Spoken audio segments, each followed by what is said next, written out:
Okay, so this is Destiny.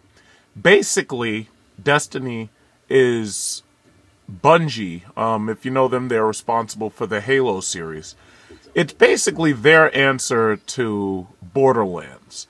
Now, Borderlands, when I first played Borderlands, I don't even remember why exactly I bought it.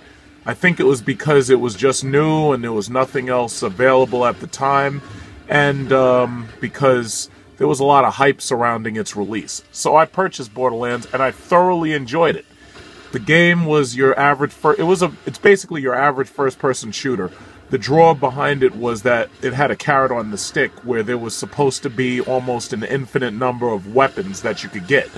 What that turned out being was an infinite number of weapon combinations, damage combinations, and elemental combinations, which provided more damage per shot given. So basically, I enjoyed Borderlands, and Borderlands to me was a pretty exciting game because you got online, you played with a couple of other players. I believe it was a total of 4 players playing together, and you battled all of these Mad Max, Beyond Thunderdome style villains. So the cartoonishness of the game was interesting. Even though it was a very repetitive game, it was actually a lot of fun. There were also ways that you could cheat, you could say, and you could level up faster. For instance, you could play with someone who was a higher level than you, and while they were playing, if you were going up against enemies that were way higher in level than you, as long as you avoided the damage, all you had to do was basically lay low and let your buddies kill those enemies for you. And then you would level up very quickly. You would get new weapons that you didn't have access to and wouldn't have had access to before. And all I can say is Borderlands was a lot of fun. Now, enter Destiny. Basically, Destiny is a Halo-esque style Borderlands. Now, one of the problems that I have is just about everything available now is a first-person shooter. If it's not a first-person shooter, it's a third-person shooter. Third-person shooters, for me, I got tired of them during the PlayStation and PlayStation 2 era. I mean, when they first came out, they were really good. There were a lot of new IPs like Duke Nukem Time to Kill and Duke Nukem Land of the Babes. Those were really good. But over time, I got tired of the third person. And then once you had newer games like, Quake 4, and then later on Call of Duty Modern Warfare, when those games came out, basically first-person shooters took off in the popularity. So, Destiny is a it's basically a sci-fi Halo-esque style Borderlands. If you've played the demo, if you played the beta, this right here is the full version of it, and this is on PlayStation 4. If you've played Borderlands demo, you would know that it's... I'm sorry, not Borderlands. If you played Destiny's demo, you would know that it's a lot like Borderlands 2. You are... you choose between a couple of classes, and you get these superpowers, like you have the ability to vaporize people, you have the ability to build yourself up, and this, that, and other. And mostly this game is designed around exploring. So you go from different planets, the moon, you go to the Venus, you go to Mars, you go to Earth, or what's left of Earth since alien invasion, and you just fight aliens. This game is extremely repetitive. Unfortunately, it lacks the charm of Borderlands. It's extremely repetitive. You fight all of these enemies that have high levels and everything, but to tell you the truth, every battle is very anticlimactic. There's not really a lot to get excited about. It's a good-looking game, especially if you're playing on PlayStation 4.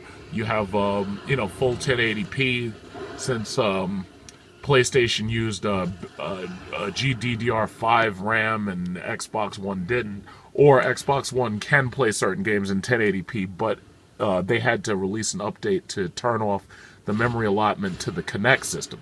I personally love Kinect. Like, here's the thing, I made a video that said I liked Xbox more than PlayStation 4, and that was back during the release date, like around November. I still like Xbox One more than PlayStation 4. PlayStation 4's problem is that it doesn't take over your living room. Like, for instance, I like being able to talk to my Xbox and go to TV channels, and I like being able to just say things to the Xbox and it does them. And I love the pass-through for the HDMI connection. But that's a different review for a different time. As for Borderlands, it's a good-looking game, but they could have... Bungie could have called this game Halo, and they could have called it like Halo ODST Trilogy or something like that. They could have easily called this a Halo game, and it would still be the same exact experience. All they would have had to do was, like, you know, force in some of the Halo elite soldiers or the grunts and this, that, and other. If they just used things from the Halo universe, it would be the exact same game. And either way, it would still be the exact same game as Borderlands. However, what they wanted to do here was, instead of continuing to make Halo games, they wanted to launch their own IPs. They wanted to launch newer, fresher IPs that nobody recognized. Destiny is a good game, and it can be a lot of fun when you're playing with other people, but I'm really not that impressed with it. So all I can say is, you know, the production values are high. They have Peter Dinklage, who plays Tyrion Lannister on Game of Thrones, giving his voiceovers for this thing called a Ghost, which is like a little AI companion similar to Cortana in Halo. But, you know, a lot of you will criticize me. I really don't care, but it's very simple.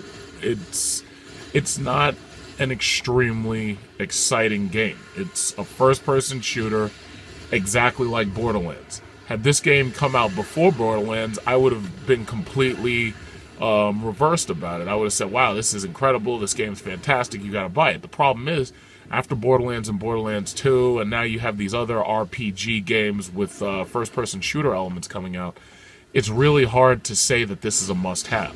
There are some of you who are on the fence as to whether you should download this game and front that $60. But if you've played the demo, you already know exactly what to expect. You just expect a lot more of it. I'm not impressed with these enemies. I would have personally been happier if this game took place in the Middle East and you were hunting down ISIS members, and the soldier aliens, instead of being soldier aliens, you were just killing ISIS members who actually looked like real people. That would have actually made me very happy. But this is, I give this overall effort a B. You can criticize my B, I don't care. I give it a B.